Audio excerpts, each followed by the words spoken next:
आगे बढ़कर देखें तो हाल में दुनिया के सबसे बड़े लोकतंत्र में सफल चुनाव और उसके नतीजों जनादेश पर हर एंगल से हमने विश्लेषण किया, जीत का आकलन, हार की समीक्षा की। और इस बीच एक और माननीय सांसद जी हैं जिनके विचारों पर देशव्यापी बहस छिड़ गई।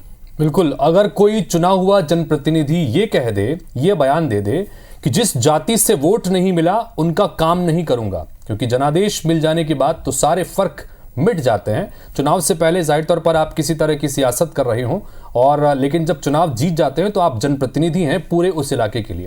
लेकिन लोकतंत्र की इस रीत को अगर कोई खुलेआम बदलने का ऐलान करे और इस ऐलान का अन्य जनप्रतिनिधि समर्थन भी करे तो इसे दिलेरी का नाम दें तो सवाल उठना लाजमी ही है। ये रिपोर्ट देखिए किसने ऐसा बयान दिया और उस पर क्या प्रतिक्रियाएं मिल रही हैं। काम के बारे में मत बोलिए, मैं आपका काम नहीं करूंगा। सियासत की नई रवायत, वोट नहीं तो काम नहीं, नेताजी लेंगे वोटर से बदला, तो अब जाति धर्म पूछकर होगा काम नहीं तो वोट नहीं। चुनाव के वक्त जनता गुस्से में कई बार ये कहती तो सुनाई पड़ी है, लेकिन वोट नहीं तो काम नहीं, ये नया ऐलान है नेताजी का। अपनी जीत के बाद आभार सभा में खुले मंच से बिहार के सीतामढ़ी से जेडीयू सांसद देवेश चंद्र ठाकुर ने दो टूक कह दिया कि वो अब अपने क्षेत्र में यादव और मुसलमान वोटर्स का काम नहीं करेंगे, क्योंकि बीते 22 साल से सियासत में सबसे ज्यादा काम यादव मुसलमानों के लिए किया, पर लोगों ने चुनाव में उन्हें न चुनकर मोदी को, बीजेपी को वोट दिया। सांसद महोदय यहाँ तक कह गए कि आगे से काम के लिए अगर उनके पास यादव और मुसलमान आए तो चाय पिलाएंगे, मिठाई खिलाएंगे, लेकिन काम नहीं करेंगे। वैसे सांसद महोदय की नाराजगी यादव मुस्लिमों के अलावा कुशवाहा समाज से भी दिखी। मेरे यहाँ हर एक मेरे मित्र यादव मित्र का स्वागत है। जो मित्र नहीं है पहले बार भी आना चाहते हैं उनका स्वागत है। यादवों का और मुसलमानों का आइए, चाय पीजिए, मिठाई खाइए, काम के बारे में मत बोलिए, मैं आपका काम नहीं करूंगा।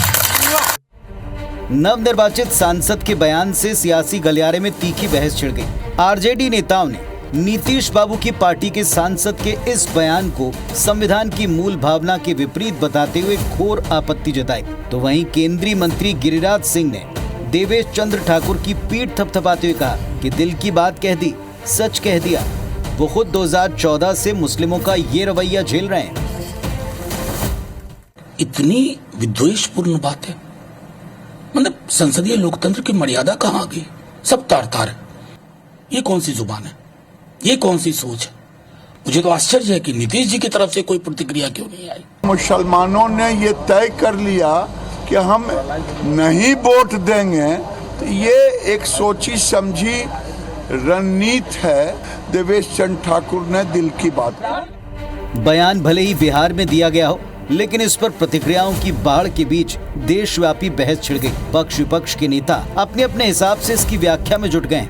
पार्टी जो मोदी सरकार है, खुद वो और उनके घटक दल कुछ ऐसा ही कृत्य पूरे देश में कर रहे हैं जिससे देश में संपन्नता खत्म हो चुकी, रोजगार खत्म हो चुका है, महंगाई चरम पर है और देश और समाज को सिर्फ इन्होंने बांटा है, देश और समाज में सिर्फ जहर घोलने का काम किया है। सांसद देवेश चंद्र ठाकुर उन्होंने कहा तो निश्चित तौर पे कोई उनके एक मानवीय त्रुटि हुई होगी या उनके मुंह से निकला होगा या उनका निजी विचार हो सकता है, लेकिन भारतीय जनता पार्टी का तो नारा सबका साथ सबका विकास और हम इसी भावना से काम करते हैं। लोकतंत्र की मूल भावना के खिलाफ है, संविधान की मूल भावना के खिलाफ है। भारतीय जनता पार्टी के नेता जो ये बयान दे रहे हैं, कांग्रेस पार्टी इसकी कड़ी आलोचना करती है। लाख नकारें, लेकिन ये कड़वा सच है कि संविधान की मूल भावना के उलट कई क्षेत्रों में पूरा चुनावी गणित जाति, क्षेत्र और धर्म के हिसाब से चलता है। पार्टियां वर्गवार, धर्म और जाति के हिसाब से टिकट बांटती, उसी हिसाब से प्रचार के मुद्दे, फेस और रणनीतियां बनती। लेकिन एक जनप्रतिनिधि चुने जाने के बाद, जन सेवा की शपथ लेने के बाद, क्या कोई माननीय वोट नहीं तो काम नहीं करूंगा जैसी बात कह सकता है? क्या उसके बयान को दिलेरी, साफ गोई कहा जाएगा? क्या ये संविधान की मूल भावना के खिलाफ नहीं है? क्या नेता अब देश में जाति, धर्म, वर्ग के आधार पर विभाजन पर खुलेआम मोहर लगा रहे हैं? Bureau report, IBC 24।